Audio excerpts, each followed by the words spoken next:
4 മണിക്കൂറിലും. അത് മരുന്ന് നിർത്തുകയോ മരുന്നിൻ്റെ സമയം മാറാനോ ഒന്നും പാടില്ല. ഓരോ 24 മണിക്കൂറിലും കഴിക്കണം.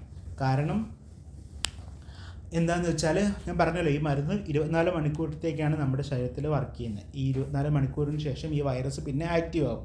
അപ്പോൾ അടുത്ത 24 മണിക്കൂർ ആകുമ്പോഴത്തേക്ക് തന്നെ നമ്മൾ കറക്റ്റായിട്ട് മരുന്ന് കഴിച്ചുകൊണ്ടിരിക്കണം.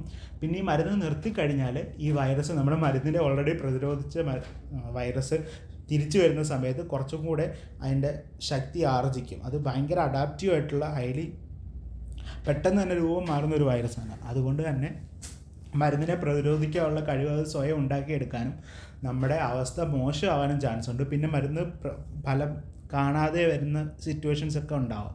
അതുകൊണ്ട് തന്നെ പോസിറ്റീവായിട്ടുള്ള ആളുകൾ എല്ലാ ദിവസവും കൃത്യമായിട്ടുള്ള സമയങ്ങളിൽ മരുന്ന് കഴിക്കുക. പിന്നെ പറയേണ്ടത് നമ്മുടെ HIV പറ്റിയിട്ട് പറയുമ്പം കേട്ടിട്ടുള്ള കാര്യങ്ങളാണ്.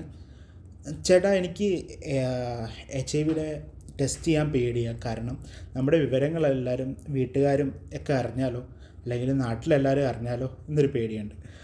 അങ്ങനെ പലരും പറഞ്ഞു കേട്ടിട്ടുണ്ട്. അത് തെറ്റിദ്ധാരണയാണ്. ഈ മരുന്ന് മാഫിയക്കാരും ഈ ഫ്രോഡായിട്ടുള്ള ഏജൻറ്റുമാരും ഒക്കെ പറഞ്ഞുണ്ടാക്കുന്ന വെറും കെട്ട് കഥകൾ മാത്രമാണ് ഈ മറ്റുള്ളവരെ അറിയുമെന്ന് പറയുന്നത്. ഈ ART സെൻറ്ററിൽ പോയിട്ടുള്ള ആളുകൾക്കറിയാം, നമുക്ക് അവിടെ ഒരു ID നമ്പർ തരും. ആ ID നമ്പർ വെച്ചിട്ടായിരിക്കും ബാക്കി കാര്യങ്ങളും ട്രീറ്റ്മെൻറ്റും ഒക്കെ പോകുന്നത്. ART ബുക്കിലകത്തൊക്കെ അത് തന്നെ ആയിരിക്കും ID വെച്ചിട്ടായിരിക്കും. നമ്മുടെ പേര് പോലും ആരും അങ്ങനെ യൂസ് ചെയ്യില്ല. ഈ നമ്പർ ഉള്ള ആൾ മരുന്ന് കഴിക്കാൻ വന്നിട്ടുണ്ട് എന്നാണ് അവിടെ പറയുന്നത് പോലും. അപ്പം അത്രയും സെക്യൂറാണ്. പിന്നെ അത് മാത്രമല്ല, നമുക്ക് അറിയാലോ, ഇന്ത്യൻ മഹാരാജ്യത്ത് നമുക്ക് 2017 ലോക്സഭ ഒരു നിയമം പാസ്സാക്കുകയും 2017 തന്നെ HIV ആക്ട് നിലനിൽക്കുന്ന പ്രിവെൻഷൻ ആൻഡ് കൺട്രോൾ ആക്ട് നിലനിൽക്കുന്ന രാജ്യമാണ് ഇന്ത്യ.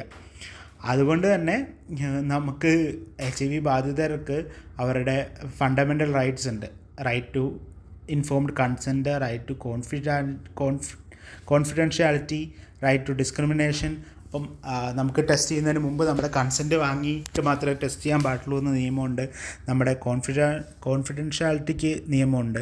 എന്ന് വെച്ചാൽ ഒരു വ്യക്തി പോസിറ്റീവായി കഴിഞ്ഞാൽ മറ്റുള്ളവരിലേക്ക് പറയാൻ പാടില്ല. അത് പറഞ്ഞിട്ടുണ്ട് എന്നുണ്ടെങ്കിൽ അയാൾ കുറ്റക്കാരനും ശിക്ഷ കിട്ടാവുന്ന കുറ്റം ചെയ്ത ആളുമാണെന്ന് നമ്മുടെ നിയമം പാസ്സാക്കിയിട്ടുള്ള രാജ്യമാണ് ഇന്ത്യ. ലോക്സഭയിൽ ഏപ്രിൽ 12 2017 ഈ നിയമം പാസ്സായത്. അപ്പോൾ നിയമം വരെ നിർമ്മിച്ച HIV ബാധിതരുടെ ക്ഷേമ പ്രവർത്തനങ്ങൾക്ക് വേണ്ടി നിയമം വരെ നിലനിൽക്കുന്ന രാജ്യത്താണ് ആളുകൾ ഇതുപോലെ തെറ്റായിട്ടുള്ള വിവരങ്ങൾ കൈമാറുന്നത്. അപ്പോൾ അതൊന്ന് ശ്രദ്ധിക്കണം കേട്ടോ.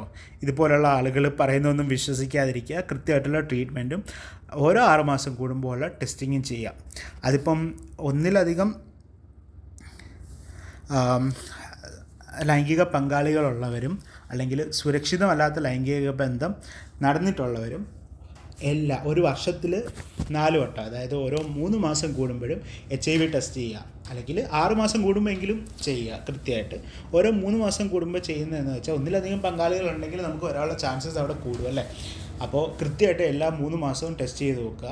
അങ്ങനെയാണെന്നുണ്ടെങ്കിൽ നമുക്ക് എന്തെങ്കിലും ഇപ്പം CD4 കൗണ്ട് കുറയുന്നതിന് മുമ്പ് തന്നെ നമുക്ക് പോസിറ്റീവ് ആണെങ്കിൽ അത് കണ്ടുപിടിച്ച് മരുന്ന് നിലനിർത്തിക്കൊണ്ട് നമ്മുടെ CD4ൻ്റെ കൗണ്ട് കുറയാതെ തന്നെ നമ്മുടെ ആരോഗ്യം അതേപടി തന്നെ നിലനിർത്താനായിട്ട് അത് സഹായിക്കും അല്ലേ.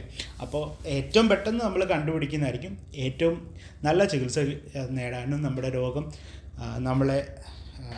നമ്മളെ കീഴടക്കാതെ മുന്നോട്ട് പോകാനും ഒക്കെ നല്ലത്. അതുകൊണ്ട് എല്ലാവരും എന്നുവെച്ചാൽ ഒന്നിലധികം ലൈംഗിക പങ്കാളികളുള്ളവർ എല്ലാ 3 മാസം കൂടുമ്പോഴെങ്കിലും ടെസ്റ്റ് ചെയ്യുക. പിന്നെ ഒരു വെടിക്ക് 2 പക്ഷി എന്ന് പറയുന്നത് പോലെ തന്നെ HIV ടെസ്റ്റ് ചെയ്യാൻ പോകുമ്പോൾ മറ്റ് ലൈംഗിക രോഗങ്ങളിലെ ടെസ്റ്റും സ്ക്രീനിങ്ങും ഒക്കെ നടത്തുക. സിഫിലിസ്, വാട്സ്, കൊണേറിയ, HPV, ഹെപ്പറ്റൈറ്റിസ്, അതുപോലെയുള്ള ഇഷ്ടംപോലെ ധാരാളം മറ്റ് ലൈംഗിക രോഗങ്ങളുണ്ട്. അതിൻ്റെയൊക്കെ ഡീറ്റെയിൽസ് പുറകെ ഞാൻ പറഞ്ഞു തരുന്നതായിരിക്കും. അപ്പം ടെസ്റ്റ് ചെയ്യാൻ പോകുമ്പോൾ HIV ടെസ്റ്റ് ചെയ്യാൻ പോകുമ്പോൾ ഈ ബാക്കി STDസിനും STIസിനുമായിട്ടുള്ള സ്ക്രീനിങ്ങും കൂടെ ചെയ്യുക. പിന്നെ ശ്രദ്ധിക്കേണ്ട കാര്യം എന്ന് പറഞ്ഞാൽ കോണ്ടം മസ്റ്റായിട്ട് യൂസ് ചെയ്യുക. നമുക്ക് HIVക്ക് പൂർണ്ണമായിട്ട് മാറ്റാനുള്ള മരുന്നോ അത് വരാതിരിക്കാനായിട്ടുള്ള വാക്സിനോ ഒന്നും നിലനിൽക്കുന്നില്ല. അപ്പോൾ വീഡിയോ കണ്ട എല്ലാവർക്കും നന്ദി അറിയിച്ചുകൊണ്ട് തന്നെ നമ്മൾ ഈ പാർട്ട് ഇവിടെ വെച്ച് നിർത്തുകയാണ്. അടുത്ത ഭാഗം ഉടനെ തന്നെ വരുന്നതായിരിക്കും. ലെങ്ത് കൂടിപ്പോയതുകൊണ്ടാണ് നമ്മളിങ്ങനെ ഭാഗമായി അപ്ലോഡ് ചെയ്യാമെന്ന് തീരുമാനിച്ചത്.